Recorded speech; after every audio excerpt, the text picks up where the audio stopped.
Assalamualaikum warahmatullahi wabarakatuh semuanya. Waalaikumsalam warahmatullahi wabarakatuh. Teman-teman yang udah hadir, wah ini rame banget, ada 5 ribuan peserta ya. Keren. Kelihatan dari antusias teman-teman di sini bukan main-main, dan saya harap teman-teman bisa jadi the next generation of young entrepreneur Indonesia gitu ya. Amin. Dan anyway, saya dapat waktu berapa lama ya? 5.100 lebih, Mas. Oh, 5.100 lebih, Masya Allah. Belum lagi kanal YouTube dan kanal yang lain nih, Mas. Wah, Masya Allah. Halo, berapa tadi? Asraun Niam. 1.100 Pak Niam, apa kabar?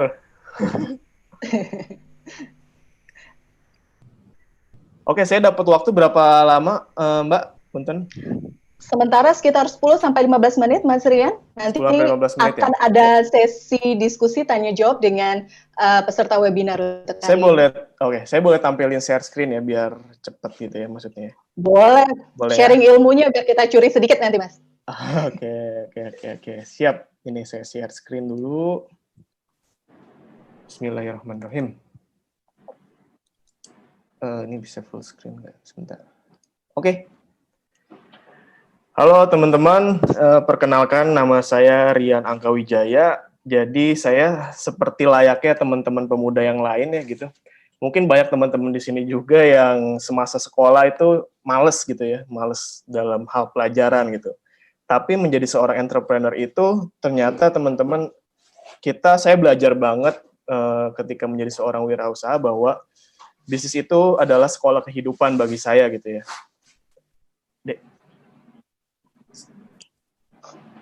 Oke. Dan ini saya alhamdulillah meskipun saya dulu sekolah males, saya lulus juga kuliah gitu. Saya lulus S1 dari BINUS University. Dan saya mulai merintis sebuah usaha, waktu itu adalah usaha konveksi. Alhamdulillah udah berjalan bagus. Cuman Allah berkehendak lain, dan alhamdulillah waktu itu saya diberikan kebangkrutan gitu ya. Sampai saya waktu itu cukup menghabiskan beberapa ratus juta untuk hutang dan jual alat juga buat ganti ke klien. Nah, dari sisa uang itu akhirnya saya bingung mau bisnis apa lagi gitu kan ya. Ternyata ide itu bisa datang dari mana aja, teman-teman. Saya percaya nggak, ide Snazzy Boom itu saya lahirkan ketika saya datang ke nikahan teman saya gitu ya. Jadi saya ketemu dengan teman-teman SMA saya, kita ngobrol, akhirnya salah satu teman saya nanya, sekarang nyari tukang rambut nenek arum manis di mana gitu. Nah, dari sanalah saya mulai meriset lebih lanjut. Bahwa saya menemukan bahwa tukang arum manis itu atau rambut nenek itu udah mulai punah saat ini, teman-teman. Udah mulai menghilang. Padahal, sebenarnya rambut nenek itu atau arum manis itu merupakan warisan kuliner budaya Indonesia yang awalnya ada di Lamongan gitu ya, di desa Kesambi, dengan nama Arbanak gitu. Nah, ketika saya riset lebih lanjut, ternyata abangnya itu udah mulai berubah, teman-teman. Jadi jualan yang lain, yang kayak cilok, kayak jajanan yang lebih kekinian gitu kan. Dan dari situlah ketika ada sebuah problem, saya melihat ada sebuah peluang ya teman-teman. Jadi bisnis itu adalah tentang menjawab sebuah permasalahan bagi saya. Dan ekonomi itu platform ya. Kenapa? Mohon maaf, di unmute dulu. Di unmute ya. Masuk aja dia. Ya. Mbak, anyway, share screen saya udah kelihatan ya? Saya takutnya... Sudah. Oke. Oke. Mas Rian, silakan. Oke, akhirnya dari sana saya nggak janjian sama Arman Maulana gitu ya. Tapi 11 Januari itu ternyata hari lahirnya Snazzy Boom, persis dengan lagunya Gigi. Entah apa Arman Maulana nyiptain lagu buat Snazzy Boom gitu, saya nggak tahu gitu kan. Tapi ya pas banget 11 Januari 2017 adalah hari lahirnya Snazzy Boom gitu. Nah, disitulah ketika saya bilang bahwa ke ayah saya mau mulai bisnis arum manis gitu ya, arum manis tradisional. Terus ayah saya di situ kurang setuju karena beliau udah kuliahkan saya tinggi-tinggi, tapi kenapa saya malah jualan produk yang recehan kayak gini gitu kan ya. Tapi dari situlah saya melihat bahwa jiwa saya adalah seorang entrepreneur muda gitu ya. Saya ingin bisa berdampak lebih banyak buat negara kita gitu. Ya salah satunya sebagai pebisnis kan bisa ngasih kerjaan buat lebih banyak orang gitu ya. Kalau di Islam seperti agama saya anut itu kita lahir di dunia ini sebagai rahmatan lil alamin gitu kan. Nah dari situlah saya bilang ke ayah saya, dan ayah saya bilang kamu kuliah tinggi-tinggi tapi kok jualannya kayak gini gitu. Akhirnya terinspirasi buat saya gitu. Saya bikin sebuah judul film gitu, anakku sekolah tinggi-tinggi jadi tukang arum manis gitu ya. Oke, next. Dari sanalah saya mulai aja dulu gitu ya. Karena buat mulai bisnis itu kadang kita berpikir, aduh harus punya modal yang lebih banyak, harus punya resource yang luas gitu. Karena kita ada sebuah mindset yang salah menurut saya buat teman-teman biasanya yang baru mulai gitu notabene. Karena melihat bahwa bisnis itu harus langsung besar gitu, padahal enggak. Segala hal yang besar, Amazon pun, Facebook, Steve Jobs, Apple itu dimulai dari sebuah garasi kecil gitu kan ya. Jadi saya mulai coba duplikasi prinsipnya Tokopedia gitu, tapi saya tambahin, mulai aja dulu, jangan malu gitu kan. Karena biasanya teman-teman yang udah punya gelar S1, yang gelar S2 atau apapun, nah itu biasanya malu buat mulai merintis bisnis dari nol lagi.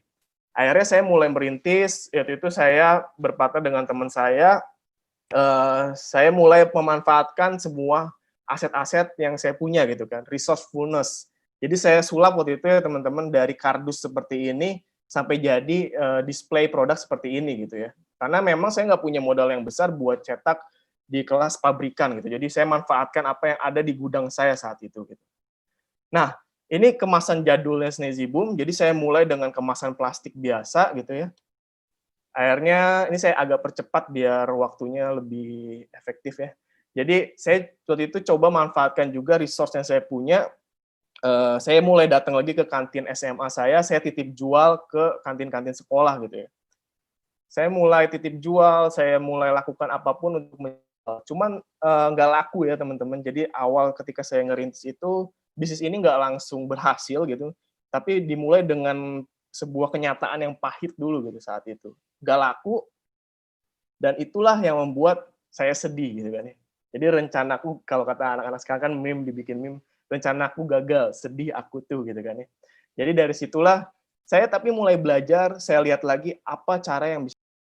Waktu itu berapa cara saya coba, dari mulai nyales, dari saya coba panas-panasan gitu ke taman bermain, saya coba jualan ke pasar juga teman-teman. Jadi benar-benar di tengah terik matahari saya jualan, dan ternyata nggak laku juga gitu ya. Tapi dari situ ada poin hikmahnya sebenarnya. Jadi saya bisa belajar banyak bahwa apa yang salah gitu. Saya mulai coba pikirkan, selama 2 minggu saya mulai trace back lagi, saya lihat apa yang salah. Ternyata ada kesalahan dari segi produk dan ada kesalahan dari si target marketnya gitu ya. Jadi menjadi penting teman-teman ketika ikut kuliah kewirausahaan ini, benar-benar ikutin dengan sepenuh hati. Kalau nggak ngerti ya nanya gitu kan ya. Karena akan banyak banget ilmu yang didapat dari sini ketika teman-teman membangun sebuah fundamental bisnis gitu ya. Saya belajar tentang rebranding, akhirnya saya cari core value-nya apa, dari kemasan seperti apa, target market-nya, channeling-nya saya rubah semuanya, saya rebranding. Dari yang tadinya Masya Allah susah banget gitu ya, jualan sehari 5 aja susah banget gitu.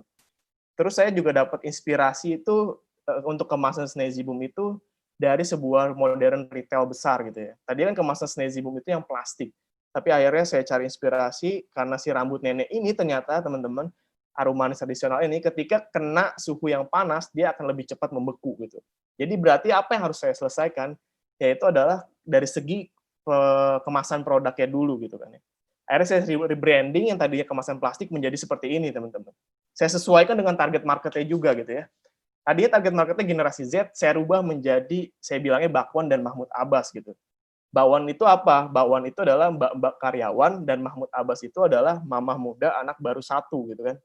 Nah, dari situlah saya menemukan ketika saya nyales itu, ternyata yang tertarik itu adalah si Bakwan dan Mahmud Abbas ini, teman-teman, gitu ya. Jadi ketika saya datang ke taman bermain, yang aware, yang peduli terhadap produk saya itu orang-orang ya generasi ini, gitu. Ketika saya nyales ke pasar, yang aware terhadap produk saya adalah generasi-generasi ini. Berarti apa konklusinya adalah target market saya sebelumnya salah target market, gitu. Karena Arumanis ini adalah jajanan 90-an, yang dimana generasi Z adalah belum pernah melihat atau mungkin belum familiar dengan jajanan ini gitu kan. Tapi ketika saya masuk ke target market yang pas, yaitu generasi millennials, yang adalah Bakwan Mahmud Abbas, umur 18-34 tahun, itu menjadi lebih perform gitu ya. Akhirnya saya mulai pelajari channelingnya lewat apa. Oh ternyata lewat Instagram gitu ya. Alhamdulillah akhirnya begitu di launching, wah followersnya meningkat drastis sampai sekarang ada 46.000 saat ini sih tepatnya followersnya. Jadi hanya sekecil itu gitu, ilmu yang sederhana mungkin menjadi sebuah teori dan hanya akan menjadi teori ketika kita tidak mempraktekkan gitu. Tapi ketika kita mempraktekkan, wah impact-nya bisa besar banget ya buat bisnis kita, buat kehidupan kita gitu. Alhamdulillah yang tadinya 5 piece aja sebulan tuh susah banget. Akhirnya begitu rebranding seminggu langsung laku 1000-an teman-teman gitu ya. Lumayan banget gitu dengan harga jual waktu itu 15.000 tinggal dikali 1.000 itu lumayan banget gitu ya dalam waktu seminggu saya menghasilkan. Dan tahun 2019 alhamdulillah kita berhasil ngejual One Piece gitu ya. Itu di tahun kedua ya berarti ya. Setelah trial error berarti ya tahun-tahun awalnya Sneezy boom. Nggak ngira juga dari rambut nenek gitu sebuah jajanan sederhana ini orang Detik Finance tertarik untuk meliput saya dan alhamdulillah di sini cukup menggiurkan gitu ya dari judulnya rambut nenek jadi mesin uang hasilkan jutaan ratusan juta gitu. Nah tapi ya itulah ketika ada usaha insya Allah akan ada hasil gitu kan ya. Nah nggak ngira juga dari rambut nenek gitu bisa dada-dada di TV gitu masuk TV gitu masuk Metro TV waktu itu Pak sama Pani Am juga ya Pak kita di Metro TV ini ya Pak. Buah manis dari usaha harum manis gitu kan. Nah gitu. Akhirnya dari situlah saya nggak sebagai bisnis gitu, sebagai pengusaha kita nggak harus stagnan dalam satu tempat. Tapi kita harus terus berkembang. Kalau dalam konsepnya di Jepang itu atau di Toyota pakai Kaizen gitu kan ya. Perkembangan setiap harinya gitu kan. Jadi ya saya terapkan itu, saya kembangkan, saya pelajari target marketnya seperti apa dan alhamdulillah kita mulai bisa ngembangin ke arah-arah offline channel. Kita ngembangin Sneezy Sweetbread, jadi kita kembangin rambut nenek pakai roti gitu ya. Kita ngembangin juga Sneezy Corner. Nah, ini Sneezy Corner nih ya. Jadi kita mulai coba approach ke stasiun-stasiun. Waktu itu juga kita approach ke Alfamidi buat naruh si Sneezy Corner ini gitu. Ya ini sih sebenarnya ini tampilan dari kantor saya sekarang ya teman-teman masih belum bisa dibilang besar gitu karena kita masih merintis gitu kan. Tapi alhamdulillah saya mulai bisa mempekerjakan orang-orang di sekitar saya gitu ya.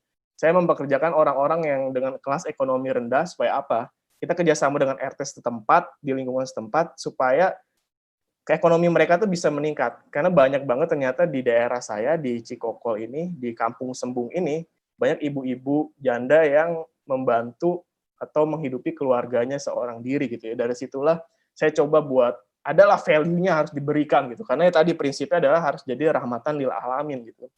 Oke, next. Ya ini kalau kata Maria Teguh itu saya ganti jadi Rian Tegur, jangan pernah meremehkan hal kecil gitu kan. Karena hal kecil itu bukan hal besar. Sebenarnya ada quotes yang salah gitu ya. Karena hal kecil itu bisa menjadi hal yang besar gitu. Maklumlah Rian Tegur gitu kan ya. Modal foto di Sutet gitu kan itu bukan Menara Eiffel teman-teman, itu Sutet sebenarnya. Oke, next. Dari situlah saya berangkat gitu kan. Wah, alhamdulillah bisa di-invite ke beberapa media karena punya value bisnisnya gitu. Dan percayalah ketika bisnis kalian punya value, insya Allah itu dunia itu akan mensupport atau ekosistem kalian akan mensupport kalian gitu. Jadi secara nggak sadar tuh kalian tiba-tiba dari tangga yang sini, tangga yang lebih naik lagi. Selama niat kita, faktor why-nya saya bilang itu dari dalam ketika mulai bisnisnya itu baik gitu ya. Oke, next. Alhamdulillah nggak ngira gitu ya. Saya jadi juara 1 Wira Usaha Muda Prestasi tingkat nasional di bidang kuliner gitu kan. Waktu itu tahun 2018 gitu ya. Dapat amanah dari Allah juga, amanah juga akhirnya dari Kemenpora supaya impact yang saya menganggap ini bukan sebuah buat gaya-gayaan, sombong-sombongan, tapi menjadi tanggung jawab yang lebih justru. Supaya bisa berbagi, bermanfaat buat ke lebih banyak orang lagi, buat lebih bermanfaat ke lebih banyak anak muda di Indonesia lagi gitu kan. Nah, terus setelah itu 2018 lulus dari Menpora juara 1, saya ikut terpilih juga jadi di kompetisi Wirausaha Muda Diploma Success Challenge waktu itu di TV One punyanya Wismilak gitu. Alhamdulillah Allah juga kasih amanah lagi dapat lagi juara gitu kan. Jadi dapat modal hibah modal juga dengan total 2 miliar terus juga jadi the most valuable challengers gitu kan. Alhamdulillah gitu. Hanya dari rambut nenek gitu. Hal yang bahkan sehari-hari kita nggak peduli gitu. Tapi ketika ada problem saya percaya bahwa bisnis itu dalam bahasa Inggris kan this is not your business gitu kan. Ini bukan urusanmu gitu kan.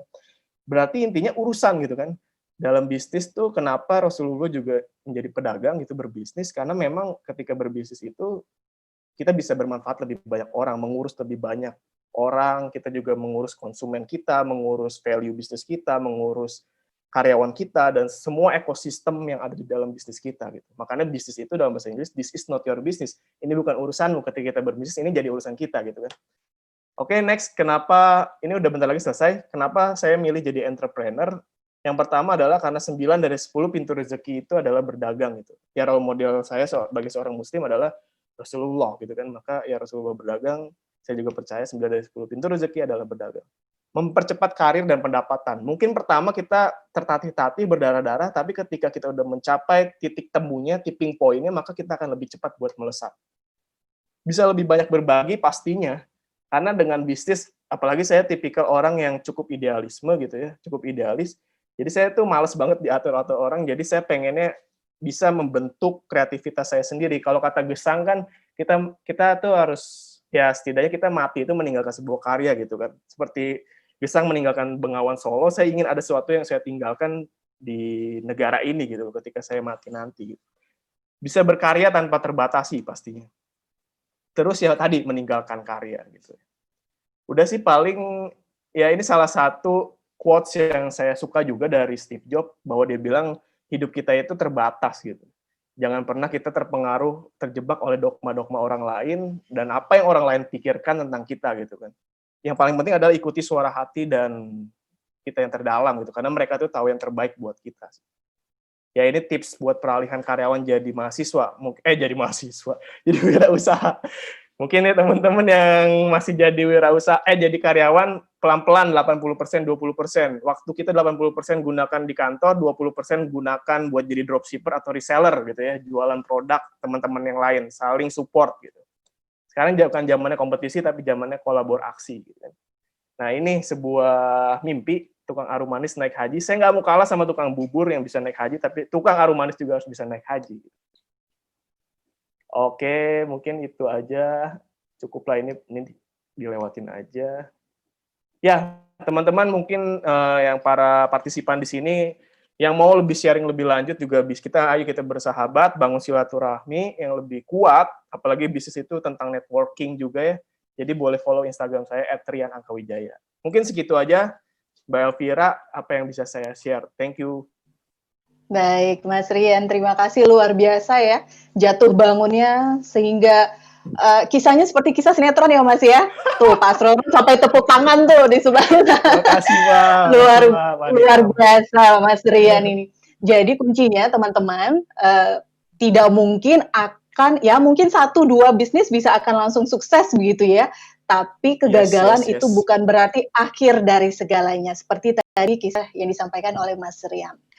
Oke, Mas Rian, kita sekarang beralih ke narasumber lainnya. Berbicara mengenai minat kewirausahaan harus ditumbuhkan sejak